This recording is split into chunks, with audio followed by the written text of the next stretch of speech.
Welcome back to another video, and today I'm going to be talking about a rig or a piece of equipment that I kind of came up with to make for an upcoming short film contest, and as well using it for an actual job that is going to be coming up in the next couple of weeks. Now, basically, you've probably seen these around, and the main thing that's made me want to make one is the cost of these rigs. Now, this rig is...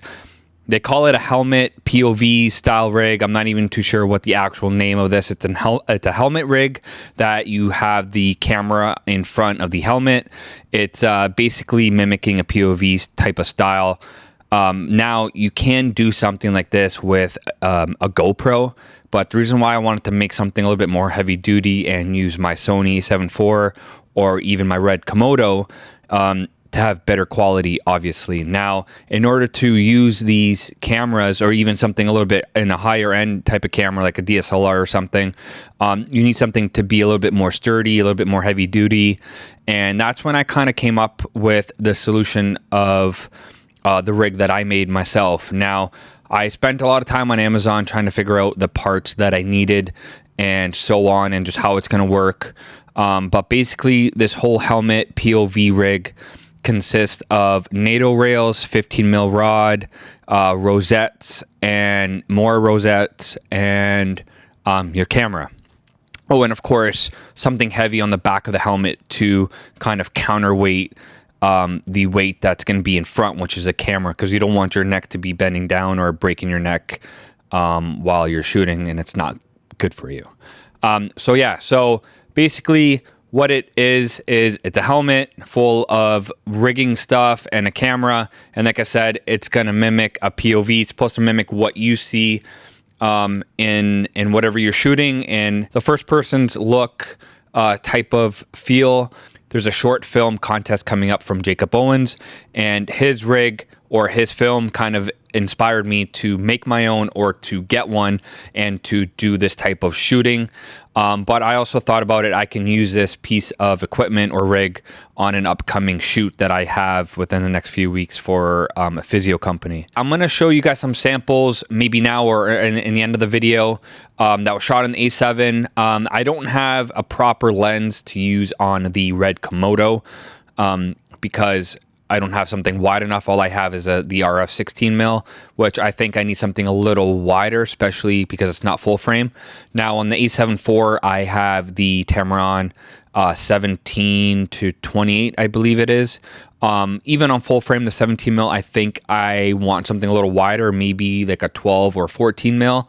I don't have one yet. I'm going to be purchasing one for this short film or gig that I have coming up. But yeah, so I did use a Red Komodo. I don't really like the look of it, especially with the RF 16 mil. But essentially what you want is something small, something that is like a 2.8 or 2. I believe Sony does make a 14 or 12 mil of 1.8, which would look very sick.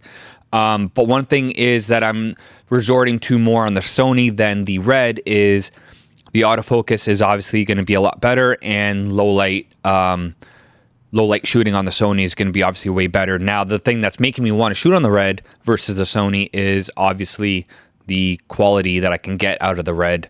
I can use the Red Komodo or the Red app to watch what I'm shooting. On the Sony, there isn't really an app.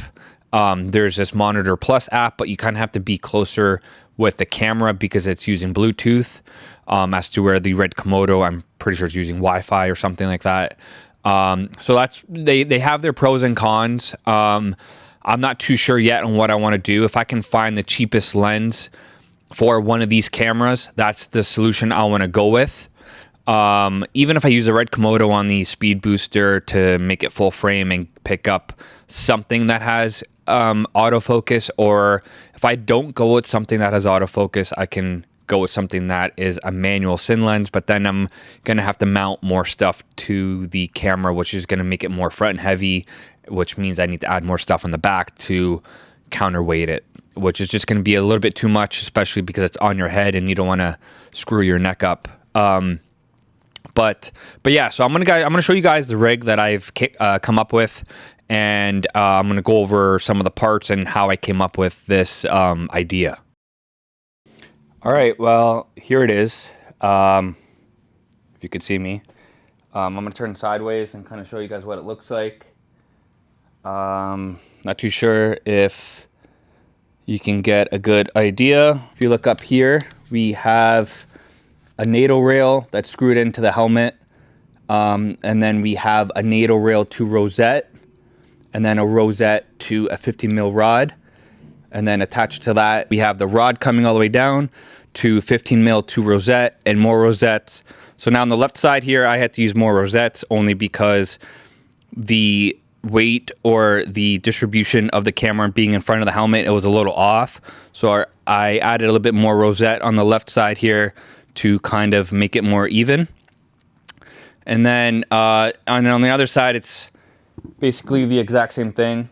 Now, the one thing that's stopping me to use the Sony is I can't see the monitor or my phone on top of here with the Monitor Pro or the Monitor Plus app, which is really great. I would highly recommend you guys picking it up.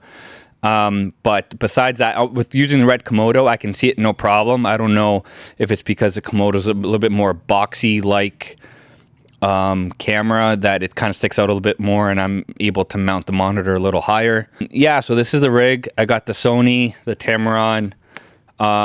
So now I'm pretty close to the screen. I can't really see the screen. It's very blurry when the camera's turned on.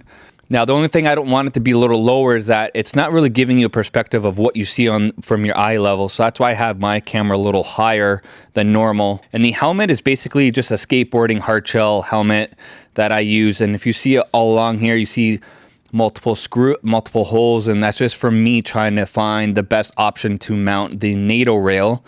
But I've decided to go a little closer because then it brings the 15 mil rods in closer to the camera.